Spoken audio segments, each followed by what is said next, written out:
నమస్తే, welcome to special drive. నా పేరు వెన్నెల. తెలంగాణ భారతీయ జనతా పార్టీ రాష్ట్ర అధ్యక్ష ఎన్నిక క్లైమాక్స్ కి చేరుకుంది. ఈ నెలాఖరికి రాష్ట్ర బీజేపీకి కొత్త రథసారథి వస్తారని రాష్ట్ర బీజేపీ అధ్యక్షుడు కేంద్ర మంత్రి కిషన్ రెడ్డి ప్రకటించడంతో కౌన్ బనేగా తెలంగాణ బీజేపీ చీఫ్ అంటూ కాషాయ పార్టీలో చర్చనీయాంశంగా మారింది. అయితే ఇదే క్వశ్చన్ పై గత కొన్ని రోజులుగా పొలిటికల్ సర్కిల్స్ లో హాట్ డిబేట్స్ నడుస్తున్నాయి. అయితే బీజేపీ అధ్యక్షుడి ఎన్నిక ఆల్మోస్ట్ క్లైమాక్స్ కి చేరుకుంది. షార్ట్ లిస్ట్ సైతం సిద్ధమైనట్లుగా తెలుస్తుంది. తెలంగాణ బీజేపీ అధ్యక్ష రేసులో ముగ్గురు నేతలు ఉన్నట్లుగా పేర్కొంటున్నారు. మరి షార్ట్ లిస్ట్ లో ఈటెల రాజేందర్, డీకే అరుణ, రామచంద్రారావు పేర్లు ఉన్నట్లుగా సమాచారం అందుతుంది.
తెలంగాణ భారతీయ జనతా పార్టీ రాష్ట్ర అధ్యక్ష ఎన్నిక క్లైమాక్స్ కి చేరుకుంది. ఈ నెలాఖరికే రాష్ట్ర బీజేపీ కొత్త రథసారథి వస్తారని రాష్ట్ర బీజేపీ అధ్యక్షుడు కేంద్ర మంత్రి కిషన్ రెడ్డి ప్రకటించడంతో కౌన్ బనేగా తెలంగాణ బీజేపీ చీఫ్ అంటూ కాషాయ పార్టీలో చర్చనీయాంశంగా మారింది.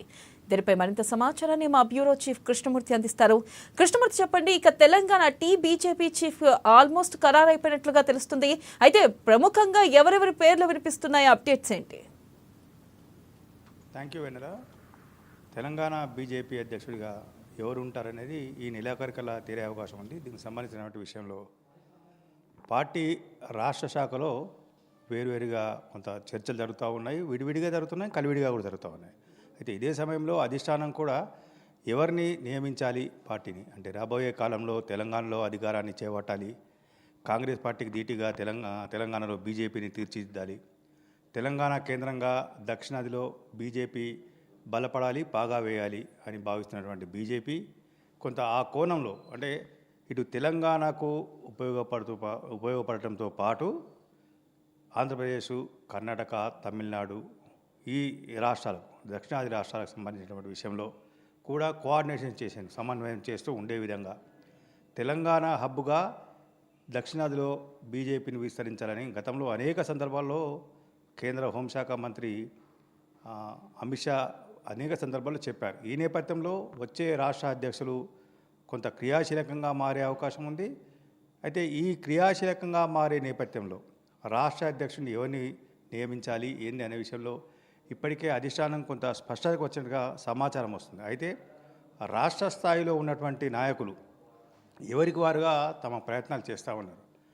ముందుగా రాష్ట్ర అధ్యక్షుడి ఎంపిక విషయంలో మనం కొంత అంటే పోటీలో ఎవరున్నారు, బరిలో ఎవరున్నారు, ఎవరెవరు పదవిని ఆశిస్తున్నారు, పార్టీ రథసారథిగా ఉండాలి, పార్టీని ముందు నడిపించాలని ఎవరెవరు ఉత్సాహం చూపుతున్నారు అన్న విషయాన్ని మనం పరిశీలిస్తే ఎంపీలుగా ఉన్నటువంటి మల్కాజ్గిరి ఎంపీ ఈటల రాజేందర్ తనదైన శైలిలో ప్రయత్నాలు చేస్తూ ఉన్నారు. ఆయన వైపే కొంత మొగ్గు ఉందని చెప్పి కూడా పార్టీలో ప్రచారం జరుగుతూ ఉన్నది.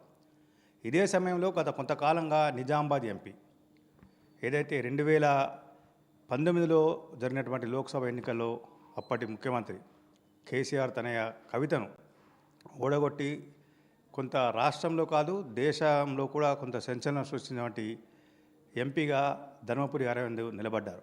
అప్పటి నుంచి ఆయన కొంత డైనమిక్గా తనదైన శైలిలో పార్టీ కోసం పనిచేస్తూ ఉన్నారు, ఆయన ముద్ర వేస్తూ ఉన్నారు. మొన్న జరిగినటువంటి ఎన్నికల్లో కూడా అరవింద్ విజయం సాధించారు. అయితే 2019 ఎన్నికల ఫలితం, 2024 ఎన్నికల ఫలితం ఈ రెండు కూడా తనకు కలిసి వస్తాయి, కేంద్రంలో మంత్రి పదవి వస్తుందనుకొని కొంత అరవింద్ ఆశపడ్డారు. కానీ చివరి క్షణంలో ఆయనకు మంత్రి పదవి దక్కకుండా రాష్ట్రానికి నుంచి ప్రాచీన వస్తున్నటువంటి ఎంపీలలో కిషన్ రెడ్డి, తర్వాత బండి సంజయ్ వీరిద్దరికి మంత్రి పదవులు దక్కాయి. ఆ తర్వాత ఆయన కొంత నిరుత్సాహంగా ఉన్నప్పటికీ తిరిగి మరోసారి పార్టీ కోసం పనిచేస్తా, పార్టీ కోసం నేను అంకితం అవుతా అని నిర్ణయించుకుంటే ధర్మపురి అరవింద్ ఇప్పుడు రాష్ట్ర అధ్యక్ష పదవిని ఆశిస్తూ ఉన్నారు. ఆయన కూడా తనదైన దిశలో ప్రయత్నాలు చేస్తూ ఉన్నారు. ఢిల్లీ స్థాయిలో తనకున్న పరిచయాలు కానీ రాష్ట్ర స్థాయిలో తనకున్న కేడర్లు సమన్వయం చేసుకుంటూ ఆయన ముందుకు వెళ్తున్నారు. మరొక ఎంపీ మెదక్ ఎంపీ రఘునందన్ రావు కూడా తనకు అధ్యక్ష పదవి కావాలని కోరుతూ ఉన్నారు. కేంద్ర స్థాయిలో ఆయన ప్రయత్నాలు చేస్తూ ఉన్నారు. గతంలో ఆయన దుబ్బాక నుంచి ప్రాతినిధ్యం వహించారు, ఉప ఎన్నిక జరిగినప్పుడు ఎన్నిక గెలిచారు. ఇప్పుడు మెదక్ ఎంపీగా పనిచేస్తూ ఉన్నారు. ఈ ముగ్గురితో పాటు గతంలో ఎమ్మెల్సీగా పనిచేసినటువంటి ఎన్ రామచంద్రరావు వీరు కూడా కొంత తనకే కావాలి అని చెప్పేసి అడుగుతూ ఉన్నారు. రామచంద్రరావు మొదటి నుంచి కూడా బీజేపీ లీగల్ సెల్లో పనిచేశారు, బార్ కౌన్సిల్ చైర్మన్ కూడా పనిచేశారు. కొంత ఆయనకు అంటే న్యాయవాదుల దీంట్లో పాటు న్యాయవాద వృత్తిలో రాణిస్తూనే రాజకీయాల్లో కూడా ఆయన రాణించేందుకు ప్రయత్నం చేస్తూ ఉన్నారు. రాణించారు కూడా, అంటే ఎమ్మెల్సీగా గెలిచారు, గ్రాడ్యుయేట్ కాన్స్టిట్యున్సీ ఎమ్మెల్సీగా గతంలో విజయం సాధించారు. మొదటి నుంచి కూడా బీజేపీకి మాత్రమే ఆయన పనిచేసే విధంగా వీర విధేయుడిగా ఉంటూ వస్తూ ఉన్నారు. మరొక ఎంపీ డీకే అరుణ మహబూబ్ నగర్ నుంచి ప్రాతినిధ్యం వహించారు. ప్రస్తుతము బీజేపీ జాతీయ ఉపాధ్యక్షురాలుగా ఉంటున్నారు వారు. అయితే ఆవిడ కూడా ప్రయత్నం చేస్తూ ఉన్నారు. అంటే నలుగురు ఎంపీలు, ఒక ఎమ్మెల్సీ, అదేవిధంగా మాజీ ఎమ్మెల్యే ఖైరతాబాదు చెందినటువంటి మాజీ ఎమ్మెల్యే చింతల రామచంద్రారెడ్డి, ఆయన కూడా గతంలో ఆయన సిటీ గ్రేటర్ హైదరాబాదు బీజేపీ అధ్యక్షుడిగా కూడా పనిచేశారు. ఆ అనుభవంతో ఆయన గ్రేటర్ హైదరాబాద్గా పనిచేసినప్పుడు బీజేపీ గ్రేటర్కు ఒక కార్యాలయాన్ని ఆయన కార్యదీక్షతో కలిసి పూర్తి చేశారు, కార్యాలయం నిర్మించారు. కొంత ఆయన కూడా మొదటి నుంచి బీజేపీకి వీరవిధేయుడిగా పనిచేస్తూ ఉన్నారు. వీరితో పాటు మరికొంతమంది కూడా ప్రయత్నాలు చేస్తాను, ఎవరికి వారుగా తమకు కావాలని అడుగుతూ ఉన్నారు. అయితే ఎవరికి వస్తుంది, ఏది వస్తుందనే విషయంలో కొంత చర్చ జరుగుతూ ఉన్నాయి. ప్రతిరోజు కూడా బీజేపీ రాష్ట్ర కార్యాలయంలో మీటింగ్ జరుగుతూ ఉన్నాయి. జిల్లా అధ్యక్షుల ఎంపిక ప్రక్రియను వేగవంతం చేశారు.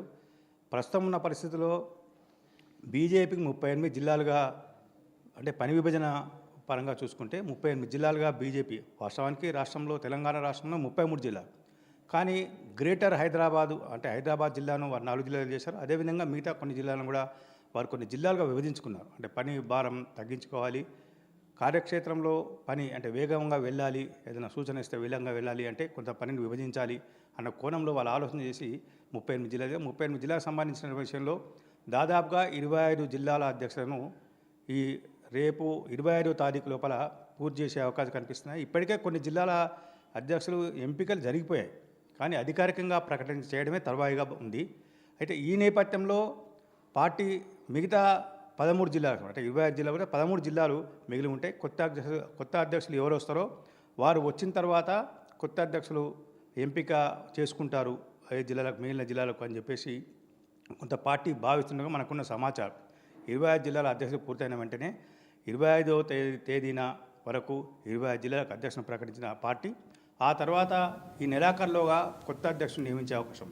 ఈ నెలాఖరులో కొత్త అధ్యక్షుల్లో కూడా అంటే పోటీలో చాలా మంది ఉన్నప్పుడు ఎవరైనా పార్టీ కోసం పనిచేసినప్పుడు చాలా మంది ఆశించే అవకాశం. అయితే కృష్ణమూర్తి, ప్రధానంగా చూసుకున్నట్టయితే ప్రముఖంగా 3 పేర్లు కూడా వినిపిస్తోంది. ఇటు డీకే అరుణ కానీ, ఈటెల రాజేందర్ కానీ, రామచందర్ పేరు కానీ ప్రధానంగా వినిపిస్తుంది. అయితే ఈ నేపథ్యంలో ఒకవేళ గనక బీజేపీ అధ్యక్షుడి కింద ఈటెల రాజేందర్ని చేస్తే ఇటు బీజేపీలో వర్కపోర్ నేపథ్యంలో మరి ఈటెల రాజేందర్కి మిగిలిన నాయకులు సహకరించే అసలు అవకాశం ఉందంటారా? బీజేపీలో ఎవరు అనేది వ్యక్తి ముఖ్యం కాదు, వ్యవస్థ అనేది ముఖ్యం. అక్కడ ఎవరు ఉన్నా జరుగుతూ ఉంది. మనం గతంలో ఒక ఎగ్జాంపుల్ మనం తీసుకోవచ్చు. మన పొరుగున ఉన్నటువంటి ఆంధ్రప్రదేశ్ రాష్ట్రానికి సంబంధించి కన్నా లక్ష్మీనారాయణ వైఎస్ రాజశేఖర్, ఆయన మొదటి నుంచి కూడా కాంగ్రెస్ పార్టీలో ఉన్నారు. వైఎస్ రాజశేఖర రెడ్డి హయాంలో మంత్రిగా కూడా పనిచేశారు. అనేక శాఖలను నిర్వహించారు ఉమ్మడి ఆంధ్రప్రదేశ్లో. ఆ తర్వాత రాష్ట్ర విభజన తర్వాత కాంగ్రెస్ పార్టీ కొంత డీలా పడడం, దాంట్లో కాంగ్రెస్ పార్టీ మొత్తంగా ఇటు తెలంగాణలో కానీ అటు ఆంధ్రప్రదేశ్లో కానీ కొంత ఇబ్బందికర పరిస్థితుల్లో ఉన్న నేపథ్యంలో పార్టీలు మారారు. ఆలాపసరంగా కన్నా లక్ష్మీనారాయణ అక్కడ బీజేపీలో చేరారు. ఏపీ బీజేపీలో చేరినప్పుడు ఆయనకు అక్కడ ఆంధ్రప్రదేశ్ బీజేపీ అధ్యక్షుడిగా ఇచ్చారు. అంటే కొత్త పాత అనేది కాకుండా ఇక్కడ చూడాల్సింది ఏంటంటే బీజేపీ చూసేది అంటే ఎవరు పనిచేయగలరు, ఎవరు సమర్థులు, పార్టీని పూర్తి స్థాయిలో సమన్వయం చేస్తూ కార్యకర్తలను ముందుకు తీసుకువెళ్ళే సామర్థ్యం ఎవరికి ఉంది, పార్టీ ఏదైనా కార్యక్రమం ఇస్తే దాన్ని పూర్తి స్థాయిలో విజయవంతం చేయడంతో పాటు పార్టీని బలోపేతం చేసేందుకు ఆయనకున్న పరిచయాలు, ఆయనకున్న బ్యాక్గ్రౌండ్, ఆయనకున్నటువంటి వనరులు, ఆయనకున్నటువంటి స్థాయి, ఇవన్నిటిని కూడా కొంత అధిష్టానం బేరీజు వేసుకునే అవకాశం ఉంటుంది. ఈ అధిష్టానం బేరీజు వేసుకునే సమయంలోనే కొంత ఈటల ఆయనకు ప్లస్గా ఉంది అని చెప్పేసి కొంత ప్రచారం జరుగుతున్నది. అయితే గతంలో మనం అనుకున్నట్టుగా కొంతమంది చెప్పారు, చాలామంది ఏమంటే ఆర్ఎస్ఎస్ బ్యాక్గ్రౌండ్ ఉంటేనే ఖచ్చితంగా బీజేపీ అధ్యక్ష పదవి వస్తుందని చెప్పేసి. నిన్నగాక మొన్న జరిగినటువంటి కేంద్ర మంత్రి, ప్రస్తుతం తెలంగాణ పార్టీ అధ్యక్షుడు కిషన్ రెడ్డి కొంత దీని మీద క్లారిటీ ఇచ్చారు. ఆర్ఎస్ఎస్ బ్యాక్గ్రౌండ్ ఉండాల్సిన అవసరం లేదు అధ్యక్షుడికి. అంటే కిషన్ రెడ్డి చెప్పిన విషయాన్ని మనం ఇక్కడ ఏపీ వెళ్ళి ఒకసారి పరిశీలిస్తే కన్నా లక్ష్మీనారాయణకు ఆర్ఎస్ఎస్ బ్యాక్గ్రౌండ్ లేకున్నా ఆయనకి ఇచ్చారు. అదేవిధంగా చాలాసార్లు ఇచ్చారు, చాలామంది కూడా ఇచ్చారు. జిల్లా అధ్యక్షులు చాలామంది కూడా ఇతర పార్టీకి వచ్చిన వాళ్ళు చాలామంది జిల్లా అధ్యక్షులు ఇచ్చారు. ఇక్కడే కాదు, తెలంగాణలోనే కాదు, దేశవ్యాప్తంగా అనేక రాష్ట్రాల్లో ముఖ్యమంత్రి కూడా చేసింది బీజేపీ ఆర్ఎస్ఎస్ బ్యాక్గ్రౌండ్ లేకుండా. అంటే సమర్థత, వ్యక్తి సమర్థత, ఆయన యొక్క నాయకత్వ లక్షణాలు, పార్టీకి ఆయన ఏ రకంగా ఉపయోగపడతారు, ఆయన సేవలను పార్టీ ఏ రకంగా వినియోగించుకునే వీలుంటుంది అన్న కోణంలో ఆలోచన చేసి ఆ పార్టీ అధిష్టానం నిర్ణయం తీసుకునే అవకాశం ఉంది. ఇందులో భాగంగా ఈటల రాజేందర్ విషయంలో కొంత కిషన్ రెడ్డి మొన్న క్లారిటీ ఇచ్చారు. అంటే ఆయన 4 సార్లు పోటీ చేశారు. ఆయనకు 2 సార్లు క్రియాశీల సభ్యత్వం అనేది ఇక్కడ వర్తిస్తుంది. ఎందుకంటే క్రియాశీల సభ్యత్వం అనేది 2 సార్లు ఉంటేనే పార్టీ అధ్యక్షుడికి అర్హత అని చెప్పేసి కొత్త వాదన ఈ మధ్య తెర మీదకి వచ్చింది. తెర మీదకి దీని విషయంలో కిషన్ రెడ్డి ప్రశ్నించినప్పుడు కిషన్ రెడ్డి చెప్పారు చాలా స్పష్టంగా, 4 పర్యాయాలు ఈటల రాజేందర్ బీజేపీ టికెట్ మీద పోటీ చేశారు. 2 సార్లు హుజూరాబాదు, ఒక దఫా గజ్వేలు, ఆ తర్వాత ఎంపీగా మల్కాజ్గిరి కాన్స్టిట్యూన్సీ, అంటే 4 సార్లు వారు పోటీ చేశారు. కాబట్టి వారు కూడా రాష్ట్ర అధ్యక్షుడి ఎంపిక అయ్యే అవకాశాలు ఉంటాయి ఖచ్చితంగా. అంటే వారికి కూడా పార్టీ అధ్యక్ష పదవి చేపట్టే అర్హత ఉంది. దీని విషయంలో అధిష్టానం ఆలోచన చేస్తూ ఉంది. ఆర్ఎస్ఎస్ బ్యాక్గ్రౌండ్ అంటూ ఏమీ లేదు అని. మరోవైపు డీకే అరుణ గతంలో మహబూబ్ నగర్ నుంచి పోటీ చేశారు. తర్వాత మన ఎంపీగా పోటీ చేశారు. వారు ప్రస్తుతం జాతీయ ఉపాధ్యక్షులుగా ఉన్నారు. అలాగే కృష్ణమూర్తి, ఇక్కడ చూసుకున్నట్టయితే మహిళా కోట కింద ఇటు ఏపీలో కూడా పురంధేశ్వరికి ఏపీ అధ్యక్షుడిగా నిలబెట్టారు. మరి ఈ నేపథ్యంలో ఇక్కడ కూడా అటువంటి ఈక్వేషన్స్, క్యాలిక్యులేషన్స్ ఉండే అవకాశం ఉందంటారా? ఇక్కడ పార్టీ సారథిగా ఇటు డీకే అరుణ్ కూడా నిలబెట్టే ఛాన్స్లు ఎక్కువగా ఉన్నాయంటారా? డీకే అరుణ మహిళా కోట కింద వచ్చినప్పుడు ఖచ్చితంగా వారికి అవకాశాలు ఉన్నాయి. ఎందుకంటే వారు మహిళా ఎంపీగా ఉన్నారు. అదేవిధంగా వారికి నాయకత్వం, అంటే కాంగ్రెస్ పార్టీలో సుదీర్ఘ అనుభవం ఉంది. పార్టీ శ్రేణులను ఏ రకంగా కలుపుకొని పోవచ్చు, పార్టీ ఏదైనా కార్యక్రమాలు ఇస్తే ఏ రకంగా తీసుకుపోవచ్చు, పార్టీ అభివృద్ధి కోసం ఏ రకమైన నిర్ణయాలను తీసుకుంటే వెళ్తూ ఉంది. ప్రస్తుతం కాంగ్రెస్ అధికారంలో ఉన్న నేపథ్యంలో కాంగ్రెస్ పార్టీ ప్రజా వ్యతిరేక విధానాలను ఏ రకంగా ప్రజల్లోకి బలంగా తీసుకువెళ్ళచ్చు అనే కొంత అవగాహన కూడా ఉంది వారికి. అంటే మహిళా కోట కింద వారికి ఉంది, బీసీ కోట కింద ఈటల రాజేందర్కి అవకాశం ఉన్నాయి. అదేవిధంగా పార్టీ వీర విధేయుడు, పార్టీ కోసం పనిచేస్తున్నారు, పార్టీ తప్ప మిగతా ఏ కార్యక్రమాలు ఆయన చేయట్లేదు అని ఆలోచన చేసినప్పుడు ఇటు రామచంద్రరావు మాజీ ఎమ్మెల్సీ ఉన్నారు. అదేవిధంగా చింతల రామచంద్రారెడ్డి, అంటే ఈ రకంగా ముగ్గురు ఉన్నారు. అయితే మీరు అన్నట్టుగా తాజాగా 3 పేర్లను షార్ట్లిస్ట్ చేశారు. దాంట్లో డీకే అరుణ, తర్వాత ఈటల రాజేందర్ ప్లస్ రామచంద్రరావు ఉన్నారని చెప్పేసి. తాజాగా వస్తున్న సమాచారం ఏంటంటే డీకే అరుణను తిరిగి పార్టీ జాతీయ ఉపాధ్యక్షురాలుగానే తీసుకునే అవకాశం ఉన్నాయి. లేకపోతే పార్టీలో ప్రధాన కార్యదర్శిగా ఇవ్వచ్చు. గతంలో పురంధేశ్వరి జాతీయ ప్రధాన కార్యదర్శిగా కూడా ఇచ్చారు పార్టీలో, బీజేపీ జాతీయ పార్టీలో డీకే అరుణ ఉపాధ్యక్షులను పురంధేశ్వరిని ఇచ్చారు. అంటే ఈ రకంగా అవసరమైతే కొంత ఎలివేషన్ ఇచ్చి ప్రధాన కార్యదర్శి, అంటే వారి సేవలు ఆ రకంగా ఉంటున్నాయి కాబట్టి, వారి పార్టీ కోసం పనిచేస్తున్నారు కాబట్టి, పార్టీ అభివృద్ధి కోసం నిరంతరం కృషి చేస్తున్న నేపథ్యంలో వారి సేవలను వినియోగించుకోవాలి అనుకున్నప్పుడు కొంత అధిష్టానం నిర్ణయం తీసుకుంటుంది. ఇవే కాకుండా ఇంకా చాలా ఉన్నాయి. చాలా రకాలుగా పార్టీలో ఎవరికి ఏ స్థానంలో ఉంచితే బాగుంటుంది అనే విషయంలో కొంత బీజేపీ అగ్రనాయకత్వానికి పూర్తి స్థాయి ఒక విజన్ ఉంది. తెలంగాణ మీద చాలా క్లియర్ కట్గా అక్కడ ఉంది. అయితే ఇక్కడ జరుగుతున్నటువంటి ప్రచారంలో ఏమాత్రం వాస్తవాలు లేవు. పార్టీ ఎప్పుడో నిర్ణయించుకుంది ఎవరిని అధ్యక్షుడు పెట్టాలి, ఎవరిని అధ్యక్షుడు ఉంటే బాగుంటుంది, ఎవరికి ఉపాధ్యక్షులు ఇవ్వాలి, ఎవరి ప్రధాన కార్యదర్శి ఇవ్వాలి, ఎవరిని అధికార ప్రతినిధులు ఇవ్వాలి, జాతీయ స్థాయిలో జాతీయ పార్టీలో ఎవరిని చోటు కల్పించాలి, ఎవరికి జాతీయ పార్టీలో చోటు కల్పించి వారి సేవలను నేషనల్ లెవెల్లో జాతీయ స్థాయిలో ఏ రకంగా వినియోగించుకునేందుకు అవకాశం ఉంటాయి, ఇవన్నీ కూడా అంటే బీజేపీ జాతీయ నాయకత్వానికి కొంత అవగాహన ఉన్నది. ఆ అవగాహన మేరకే వెళ్తూ ఉన్నారు అని చెప్పి ప్రచారం జరుగుతుంది. ఏదేమైనా పార్టీలో కొంతకాలంగా, అంటే ఈ మధ్య కాలంలో వారం 10 రోజుల నుంచి పూర్తి స్థాయిలో నిరంతరం దీని మీదనే కొంత చర్చ జరగడంతో ఎవరు అధ్యక్షులు కాబోయే అధ్యక్షులు ఎవరుంటారు, ఆయన అధ్యక్షుడైతే ఆయన మంత్రివర్గంలో, అంటే పార్టీ మంత్రివర్గం, ఆయన టీం ఏ రకంగా ఉండబోతుంది, ఆ టీంలో ఎవరెవరికి ఏ స్థానం దక్కబోతుంది, వచ్చే టీం ఏ రకంగా ఉండబోతుంది, ఇవన్నీ కూడా చర్చ జరుగుతుంది. ఇది అంటే పార్టీ అధిష్టానం కూడా చెప్తా ఉంది, ఎవరైనా సరే మీరు అలాగే మనం చూసుకున్నట్టయితే గతంలో బండి సంజయ్ తర్వాత అంత లెగసీ కిషన్ రెడ్డి విషయంలో కంటిన్యూ చేయలేదన్న అపవాదు కూడా ఉంది. సో ఈ నేపథ్యంలో మనం చూసుకున్నట్టయితే హైకమాండ్ తెలంగాణ బీజేపీ అధ్యక్షుడి విషయంలో ఏ విధమైన జాగ్రత్తలు తీసుకునే అవకాశం ఉందంటారు? అంటే వాస్తవానికి బండి సంజయ్ కొంత దూకుడుగా వెళ్ళారు. ఒక రకంగా చెప్పాలంటే బండి సంజయ్ దూకుడుకు అప్పట్లో కేసీఆర్ ప్రభుత్వం కూడా గడగడలాడింది. ఒక దశలో కేటీఆర్ బయట కూడా వచ్చింది. అది కేటీఆర్ చెప్పారు ఏమని, బండి సంజయ్ తప్ప బీజేపీలో మేము ఎవరినైనా ఎదుర్కోగలము, ఆయన మేము ఎదుర్కొనే శక్తి మా దగ్గర లేకుండా పోయింది, ఆయన దూకుడు మేము తట్టుకోలేకపోతున్నాం. అంటే అధికారంలో ఉన్నటువంటి అప్పట్లో అధికారంలో ఉన్న బీఆర్ఎస్ పార్టీ బండి సంజయ్ని ఆ రకంగా అంటే బండి సంజయ్ స్థాయిలో పార్టీని తీసుకువెళ్తారా అంటే తీసుకువెళ్ళేందుకు వీలవుతుంది. అంటే హంగు, ఆర్భాటము, బలము అన్నీ ఉంటే ఖచ్చితంగా ఎవరైనా తీసుకునేందుకు వీలుంటుంది. అంతకుముందు బండి సంజయ్ అనేక సందర్భాలు అంటే బండి సంజయ్ కూడా ఆర్ఎస్ఎస్ నుంచి వచ్చిన వ్యక్తి, చాలా కాలంగా సంఘాలు పనిచేశారు, గోరక్షకులుగా పనిచేశారు, చాలా చాలా కార్యక్రమాలు, జాతీయవాద కార్యక్రమాలు చాలా విధంగా నిర్వహించారు. కానీ ఎప్పుడైతే పార్టీ రాష్ట్ర అధ్యక్షుడిగా బండి సంజయ్ వచ్చారో అప్పుడు ఆయన ఏంటి, ఆయన స్టామినా ఏంటి, ఆయన పోరాట పటిమ ఏంటి, ఆయన దూకుడు ఏ రకంగా ఉండబోతుంది అన్నది మాత్రమే బయటకు వచ్చింది. అంటే సాన పట్టినప్పుడే, ఏదైనా రాయికి సాన పట్టినప్పుడు మాత్రం దాని యొక్క విలువ తెలుస్తున్నట్టు కదా. అంటే ఆ రకంగా అంటే రేపు ఎవరికి ఇచ్చినా సరే, ఇక్కడ రామచంద్రరావుకి ఇస్తారా, లేకపోతే డీకేఆర్కి ఇస్తారా, లేకపోతే చింతల రామచంద్రకి ఇస్తారా, లేకపోతే ఈటల రాజేంద్రకి ఇస్తారా, లేకపోతే ఇంకొకరికి ఇస్తారా అనేది అది పక్కకు పెడితే, పార్టీ యొక్క పూర్తి స్థాయిలో బలం ఉన్నప్పుడు, పూర్తి స్థాయిలో జాతీయ నాయకులు అండదండ ఉన్నప్పుడు ఖచ్చితంగా ఏ కార్యక్రమానైనా పార్టీ నాయకులు తీసుకునేందుకు వెళ్ళేందుకు అవకాశం ఉంటుంది. అంటే రాజకీయాల్లో సుదీర్ఘ అనుభవం ఉన్నటువంటి వీరంతా కూడా ఇప్పుడు అంటే ఎవరి స్థాయి ఏంటిది అనేది అక్కడ ఉన్నప్పుడు వాళ్ళు ఆ పరిధిలోనే ఉండే అవకాశం ఉంటుంది. బీజేపీలో ఉన్నటువంటి ఒక విశేషం ఏంటంటే వారు ఆ పరిధి దాటి రాకూడదు. ఒక గీత గీస్తే ఆ గీతను దాటకుండా ఉండడమే ఒక పార్టీ విధేయత అని అక్కడ గుర్తింపు ఉంటుంది. కానీ ఆ గీతలు వాళ్ళు దాటేందుకు చాలామంది సాహసించారు. ఒకరితో సాహసించినప్పుడు వాళ్ళు ఏమయ్యారో మనకు ఆ బీజేపీలో వారి పరిస్థితి ఏంటో కూడా మనకి ఇప్పుడు తెలుస్తూ ఉంది. గీత దాటకుండా ఉండడమే అక్కడ యొక్క బీజేపీ యొక్క విధేయత.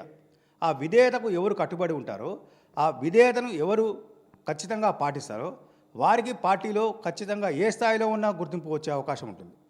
గతంలో మనం గమనిస్తే బీజేపీ కిషన్ రెడ్డి కొంత సాత్వికుడు, ఆయన కొంత దూకుడుగా వెళ్ళకుండా కొంత చూసి మాట్లాడేటువంటి తత్వం ఉన్నటువంటి వ్యక్తి బండి సంజయ్ లాగా కిషన్ రెడ్డి ఖచ్చితంగా వెళ్ళలేదు. ఆయన తత్వం కూడా వెళ్ళే తత్వం కూడా కాదది. కానీ ఖచ్చితంగా ప్రస్తుతం ఉన్న పరిస్థితుల్లో గతంలో బీఆర్ఎస్ ప్రభుత్వం, బీఆర్ఎస్లో ఉన్నటువంటి ముఖ్యమంత్రితో పాటు మంత్రులు మాట్లాడే మాటలు అవన్నీ కూడా Bandi Sanjay as it ఈజ్గా reply ఇచ్చారు. అనేక సందర్భాల్లో బండి సంజయ్ చెప్పారు, నా భాషకు గురువు కేసీఆర్ భాషనే నేను మాట్లాడుతున్నా, నాకు ఆయన నేర్పించిన భాష నేను మాట్లాడుతున్నా, అనే స్థాయిలో రిప్లై ఇస్తున్నా అని చెప్పారు అనేక సందర్భాలు. కానీ కిషన్ రెడ్డి ఏమంటారు, ఆయన ఏదో సభ్యత మరిచి మాట్లాడితే, మేము సభ్యత పడి మాట్లాడితే ఇక దానికి వేరే ఉండదు, కాబట్టి మనమన్న సభ్యత ఉందామని. కానీ సమాజంలో ఆ రకమైనటువంటి సభ్యత అనేది అంటే ఒకరు రాయితోటి, ఒకరు ఇటుకతో కొట్టినప్పుడు ఇంకొక రాయితో కొట్టాలి, ఆ సిద్ధాంతం రాజకీయాల్లో ఉండాలి. కానీ కిషన్ రెడ్డి ఏంటి, ఆయన ఇటుకతో కొట్టిండే పోని ఏముంది, ఆయన ఇటుకలే వెళ్ళిపోయినా నాకేం సంబంధం అనే లెవెల్లో కిషన్ రెడ్డి ఉంటాడు. కాబట్టి కొంత ఇబ్బందికరమైనటువంటి పరిస్థితులు ఉంటాయి. కాబట్టి ఇటు డీకేఆర్నా ఆమె స్టైల్లో ఆమె వెళ్ళే అవకాశం ఉంటుంది. ఈటల రాజేందర్ ఆయన మొదటి నుంచి పోరాటాల పుట్టిగడ్డ మీద పుట్టినటువంటి వ్యక్తి, పోరాటాలకు ఆయన ఆద్యుడు. అనేక పోరాటాలు తెలంగాణ ఉద్యమం సందర్భం కానీ, ఆ సందర్భం కానీ, అంతకన్నా ముందు కానీ, ఆయన విద్యార్థి దశ నుంచి కానీ మొదటి నుంచి కూడా పోరాటాలతోటే ఆయన పయనం సాగింది. రాజకీయాలు కూడా పోరాటంతో సాగుతూ ఉన్నది. ఆయనకిస్తే ఆయన కూడా తనదైన శైలిలో పోరాటం చేసే అవకాశం ఉంది. రామచంద్రరావు అనేక సందర్భాల్లో ఆయన అనేక రకంగా పోరాటం చేశారు, వారు కూడా చేస్తారు. చింతల రామచంద్రరెడ్డి ఇదే రకంగా ఎవరైనా సరే ఆ రకంగా చేసే అవకాశం ఉంది. కానీ పార్టీలో ఎవరికిచ్చినా పార్టీని ముందుకు తీసుకువెళ్ళి తెలంగాణను దక్షిణాది రాష్ట్రాలకు హబ్బుగా చేసుకునే విధంగా ఉండే సామర్థ్యం ఉన్న వాళ్ళకి బీజేపీ జాతీయ నాయకత్వం పట్టం కట్టేందుకు అవకాశాలు ఉన్నాయి. Right, thank you Krishnamurthy. ఇక దాదాపుగా బీజేపీ కొత్త సారథి కన్ఫర్మ్ అయినట్లుగా తెలుస్తుంది. అయితే మనం చూసుకోవచ్చు, ఈ నెలాఖరికి రాష్ట్ర బీజేపీ కొత్త రథసారథి వస్తారని ఇటు రాష్ట్ర బీజేపీ అధ్యక్షుడు అలాగే కేంద్ర మంత్రి కిషన్ రెడ్డి కూడా ప్రకటించారు. ఈ నేపథ్యంలో అసలుకి కౌన్ బనేగా తెలంగాణ బీజేపీ చీఫ్ అంటూ కూడా కొంతమేరకు ఆసక్తి నెలకొంది. ప్రముఖంగా చూసుకున్నట్టయితే ముగ్గురు పేర్లు ప్రధానంగా వినిపిస్తుంది. ఇటు చూసుకున్నట్టయితే ఈటల రాజేందర్ అలాగే డీకే అరుణ రామచంద్రరావు పేరు ప్రధానంగా వినిపిస్తుంది. అయితే ఈ నేపథ్యంలో మరి రెడ్డి కోటాలో వస్తుందా, మహిళా కోటాలో వస్తుందా, బీసీ సంక్షేమంలో వస్తుందా, మరి ఎవరికి ఈ పదవి చేకూరుస్తారు, ఎవరి ఈ అధ్యక్ష పదవిని చేపట్టబోతున్నారు, అయితే దీనికి ఏ మేరకు కూడా నాయకులు సహకరిస్తారనేది రానున్న రోజుల్లో చూడాలి. ఇది వాళ్ళ special drive. Keep watching ANN.